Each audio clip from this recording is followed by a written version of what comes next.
Fin al despido disciplinario inmediato. El Tribunal Supremo ha removido otra vez y por fin los ámbitos laboralistas con una sentencia muy relevante. ¿Por qué? El fallo reconoce un nuevo derecho para las personas trabajadoras, una audiencia previa cuando van a ser despedidas o despedidos disciplinariamente. De este modo, las empresas deben darles la oportunidad de defenderse de los cargos que les imputan antes de la extinción de sus contratos. No olvidemos que el despido constituye una de las instituciones que suscita mayor litigiosidad en los tribunales. Esta materia implica un reto a la negociación colectiva, así como a la actuación sindical en la empresa y al apoyo legal a las personas trabajadoras. Y el sindicato debe estar y estará ahí.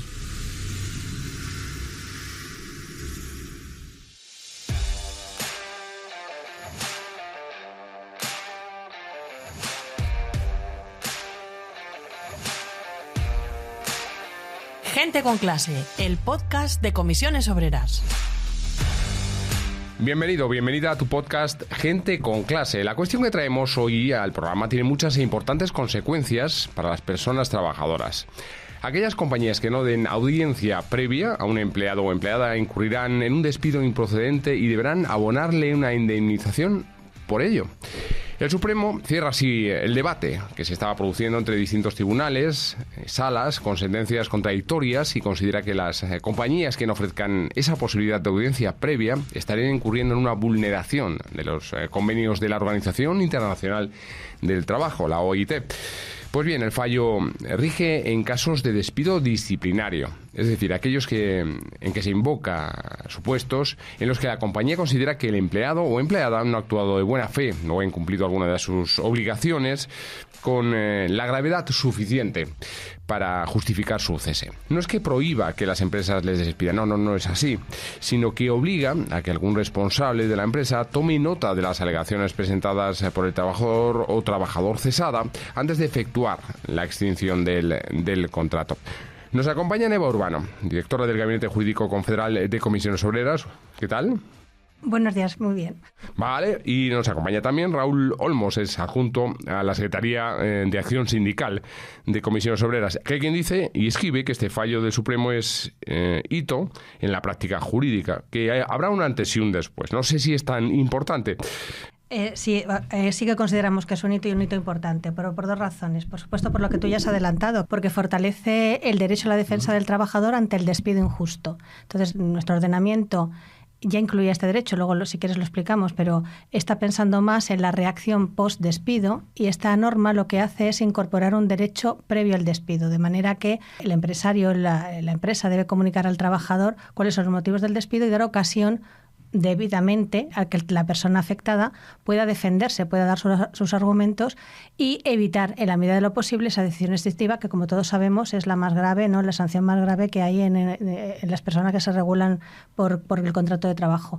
Es un hito importante porque decimos refuerza ese derecho a la defensa, y eso es importante, pero también porque es un hito porque lo que hace aquí el Tribunal Supremo es aplicar directamente una norma internacional, una norma que forma parte de nuestro ordenamiento jurídico, pero que forma parte del ordenamiento jurídico español desde el año 85, y hasta ahora se había resistido el Tribunal Supremo a aplicar esta norma. Eso es lo que no he entendido muy bien, porque es verdad que se refuerzan, es decir, las garantías del despido son a posteriori, generalmente, y esta es anterior al despido, lo cual que debería haber tomado forma, carta de naturaleza, mucho antes, sobre todo porque los fallos del Supremo estaban siendo contradictorios con esto y porque había una norma internacional. Claro, no sé. El convenio se aprueba en el año 82 y se ratifica por España en el año 85. Desde entonces, según la Constitución española, forma parte del ordenamiento jurídico interno y debe ser aplicado por los tribunales. Entonces, bueno, lo que pasa es que es verdad que hay una resistencia generalizada de los tribunales españoles. Esto lo hemos visto con la doctrina que viene de Europa. Entonces, esto es un camino que se inició hace tiempo y que se va sentando, pero se han resistido tanto el Supremo como el Constitucional a aceptar normas que nos vienen de fuera, pero no vienen de fuera, son compromisos internacionales que asume España. Entonces, según la Constitución, esas normas forman parte del ordenamiento jurídico y los jueces las tienen que aplicar. ¿Qué decía el Supremo hasta ahora? Con la misma regla. La regla es la misma desde el año 85. Entró en vigor en España en el año 85. Lo que decía el Supremo es que las garantías frente al despido ya las teníamos nosotros suficientemente desarrolladas en el Estatuto de los Trabajadores. y que no hacía falta. Es decir, que el derecho a la defensa se cubría, se culminaba con la garantía que tenían los trabajadores de ir a los juzgados, ¿no? Se me antoja, Raúl, que la justicia con derechos retroactivos funciona regular, solo regular, por lo que sea. Y esto es una garantía más, efectivamente, como decía Eva, para que esas garantías se produzcan antes del despido. Porque una vez que te han despedido ya, hasta ahora, mal. A ver, eso es cierto, y además aquí hay dos elementos que yo creo que desde el punto de vista sindical hay que resaltar. En primer lugar, estamos hablando de un país que tiene una anomalía en la parte de lo que tiene que ver... Perdón, cuando he dicho una anomalía digo, joder, bueno, tiene varias, no es el mismo país. Hay una anomalía en lo que tiene que ver con la estabilidad en el empleo con relación a otros derechos. Y es que en este país te despiden sin causa... Y la consecuencia no es que se anule una decisión que no tiene causa o que los tribunales han declarado que es injusta, sino que se establezca una indemnización compensatoria. Dentro de ese marco, el que además se establezca la falta de todo tipo de procedimiento o todo tipo de mecanismo de defensa antes de que se produzca el despido, pues lo hacía más gravoso todavía. Por lo tanto, primer elemento, contexto en el que se da. Segundo elemento, que para nosotros es muy importante, en la medida en que obliga a que haya un trámite con carácter previo, que es un trámite que no estaba establecido más que en algunos convenios colectivos. Ese trámite permite que haya una actuación sindical que intente evitar precisamente que se produzca el despido. Se me antoja que cuando se habla de reforzar la causalidad, esto viene un poquito a poner un dique, una especie de dique en los procesos de despido. Por lo menos en parte. A ver, en parte el despido disciplinario se está utilizando muchas veces, a veces hay teóricas causas que habrá que demostrar o no, pero muchas veces es lo que se utiliza para una fórmula de despido libre sin más causa. Claro. O sea, el despido, la causa disciplinaria de bajada del rendimiento con carácter continuada es la habitual para justificar un despido que no tiene ningún tipo de causa, de los que habitualmente incluso se reconoce la improcedencia o es una cuestión de dinero. Y entonces esto efectivamente obliga a que haya todo un procedimiento sujeto a prueba y sujeto a poder desmontar esas pruebas, a poder aportar otras pruebas. Y eso es importante. Pues el impacto de la gestión laboral en las empresas con esta nueva sentencia del Supremo va a ser enorme. No sé si llega tanto. Yo creo que las empresas españolas están sobradamente preparadas para asumir la legalidad vigente. No hay más, no hay otra. Y si no, que la tienen que asumir como la asumimos todos y todas. La tienen que asumir efectivamente como todos. Un trámite que afecta no solamente a los despidos disciplinarios, sino que habría que defender que afecta también a algunas modalidades de despido objetivo. Lo que dice el artículo 7 del convenio 158 de la OIT, que es el que se procede a aplicar directamente en este caso, es que el trámite de audiencia se tiene que dar antes de los despidos que prevea el empresario que se puedan producir por incumplimientos en relación con la conducta y con el rendimiento del trabajador. Entonces, efectivamente, ahí entrarían los casos de los que tú hablabas en un principio y también entrarían los supuestos de ineptitud sobrevenida o de falta de adaptación a las innovaciones tecnológicas que contempla el artículo 52 y que lo que conduce es a la extensión del contrato de trabajo con una indemnización inferior. En este caso, esto, si se incumplen también en estos casos el trámite de audiencia, podría defenderse la improcedencia del despido, por lo menos con una indemnización superior. Eso en el caso de que fuera improcedente, que también podría haberse la oportunidad de defender que la calificación llegara a la de la nulidad del despido. Pero eso habría ya que ver caso por caso. Vale. Hasta ahora, Raúl, con una carta en la que estuvieran reflejados los hechos que motivan el cese, poco más, valía. Había 3 excepciones a esta escasas garantías, me parecen a mí. En los convenios colectivos, que podía estar recogido en un convenio, generalmente son empresas con representación sindical, grandes empresas, industria, etcétera, etcétera, etcétera, ¿vale? Los representantes sindicales, que de algún modo tienen ese blindaje para ejercer la función que les asigna la Constitución, sin ningún tipo de cortapisas, y si el empleado estaba afiliado a un sindicato, entonces se entendía que podía haber una práctica antisindical en cualquier caso. por este lado, yo creo, la novedad del Supremo extiende las garantías y establece mayor igualdad entre todos los empleados, de cualquier sector. No sé, se me antoja. ¿Cómo lo ves? A ver, es positivo en ese sentido porque establece una garantía que es cierto que en algunos casos existía ya en algunos convenios colectivos o existía para algunos colectivos, más claramente el de representantes de las personas trabajadoras y el de las personas afiliadas, aunque con esto siempre había cierta polémica sobre el conocimiento no previo del empresario, sobre la afiliación de la persona trabajadora, si esta no lo alegaba justo en el momento de la comunicación, y evidentemente amplía esas garantías y a nosotros nos obliga a una adaptación en todo lo que son los criterios y los parámetros de la negociación colectiva para aprovechar esa nueva jurisprudencia, extender el procedimiento de con qué garantías se tiene que producir esa audiencia previa e ir más allá también incluso en los sitios donde ya había reconocido algún tipo de audiencia previa. Yo no sé si tenemos recogido, que supongo que sí, habrá algo semejante, Raúl, los sectores en los que en mayor medida se dan este tipo de despidos, sea de manera tal o sea de manera espúrea. Lo digo por preguntarte qué trabajadoras podrán beneficiarse más. Es cierto que en la gran empresa suele haber convenios colectivos que regulan más medidas. No siempre, ¿eh? Hay grandes empresas que tienen por hábito también proceder a despidos de este tipo sin más preámbulo. Pero es cierto que en lo que tiene que ver con pequeña empresa y sobre todo determinados sectores, estoy pensando consultoría, etcétera, pues son sitios donde es habitual que esta sea la forma normal de despido. Pues ahí tenemos otro factor de democratización, de extensión de la democratización en el trabajo, ¿no? ¿Qué forma tiene que tomar esta audiencia previa? Porque, claro, estamos hablando de eso y por bajarlo al terreno. Vale, la norma que se aplica no dice nada. Pues entonces ya empezamos mal. No. A ver. No necesariamente. Hay elementos suficientes como para establecer qué es lo que quiere la norma. Como decía Raúl, lo ideal sería que a través de la negociación colectiva esto quedara cubierto. Pero desde luego no es necesario esperar a un desarrollo ni normativo ni convencional. Es decir, la norma se aplica ya. La norma, se venía aplicando desde el 85, se debería haber aplicado desde el 85. Claro. Pero esta audiencia no requiere ningún requisito formal.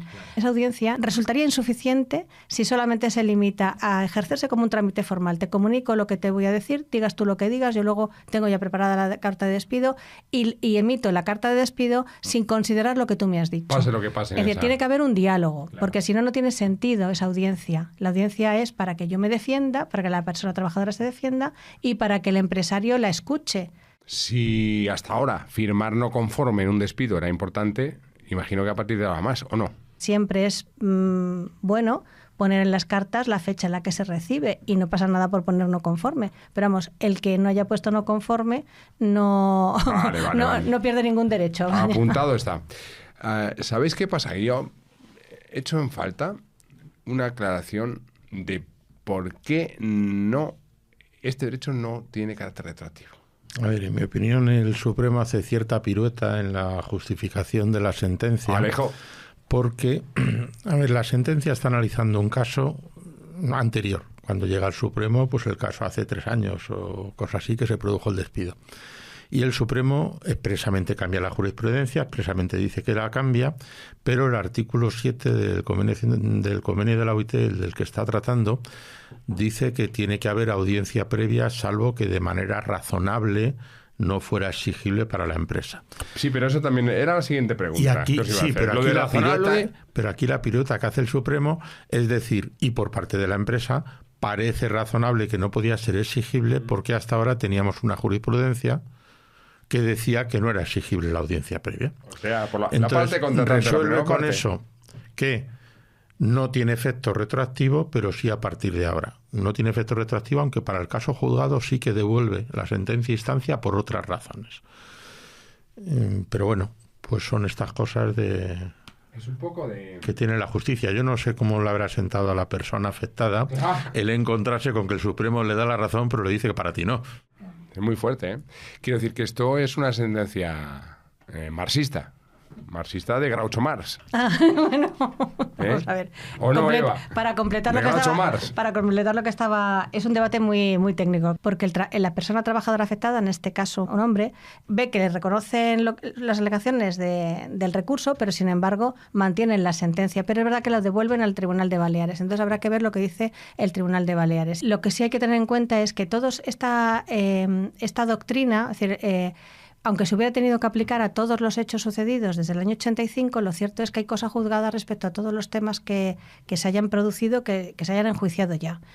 Naturalmente se debe hacer valer a partir de ahora, pero claro, no es como una ley, esto no está publicado en el BOE. Las sentencias del Constitucional sí que se publican. Esto, bueno, pues habrá que darle publicidad a esta norma, porque la propia sentencia dice a partir de ahora ya no, porque como ya lo hemos dicho, como si todo el mundo estuviera pendiente de las sentencias del Tribunal Supremo todos los días. Entonces es una labor también del sindicato darle publicidad a esta norma. Sí, por eso estamos aquí, Y porque entonces, al final claro, es lo que tú dices, la gente no lee el marca y la sentencia del Supremo los lunes. Y el asunto está en todos aquellos despidos que se hayan producido y que todavía está en sub iudice, es decir, que todavía, bueno, está la posibilidad de que se produzca una sentencia, es decir, que se enjuicie definitivamente. En esos casos, yo, a pesar de lo que ha dicho el Supremo, nosotros desde comisiones, desde luego, vamos a hacer valer esto, porque eso es absolutamente Imagino que será casus creativo. belli. Imagino que será casus belli esta forma de... Lo que pasa es que va a afectar a pocas personas, Ya, seguramente, ya, pero...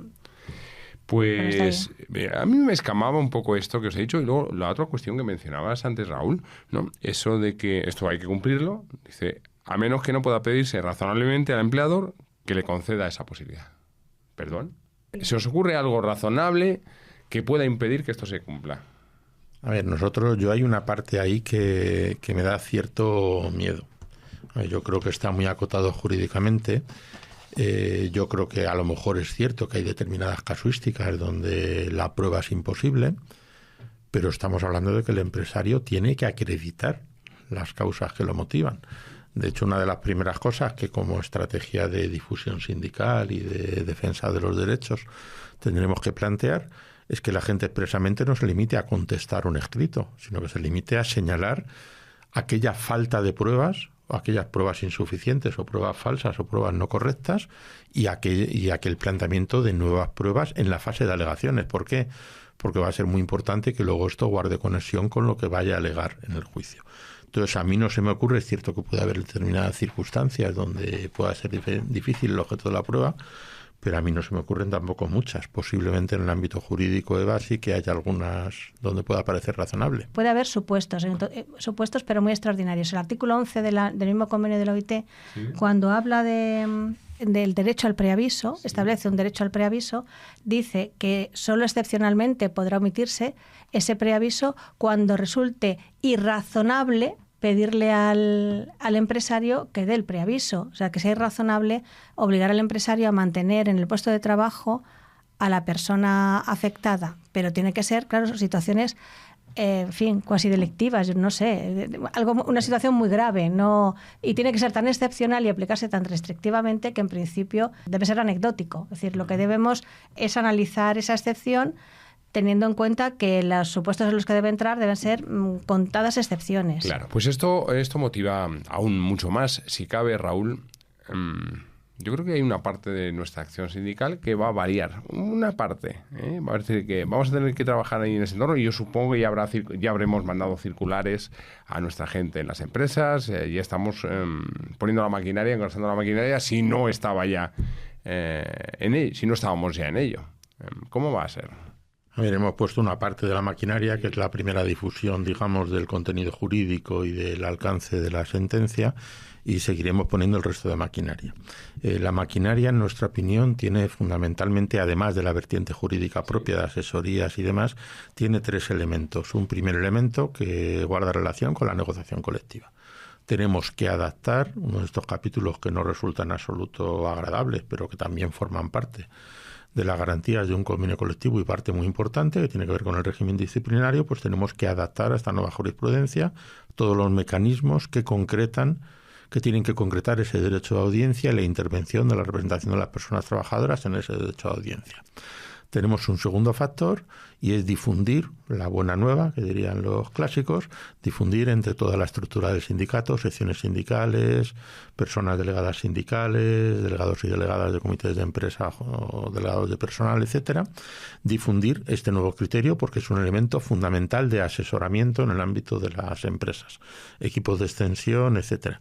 Y tenemos un tercer factor y es un elemento más en algo que venimos planteando desde hace tiempo, y es que hay que reformular determinadas cuestiones de cómo se configura la normativa relativa al despido en España.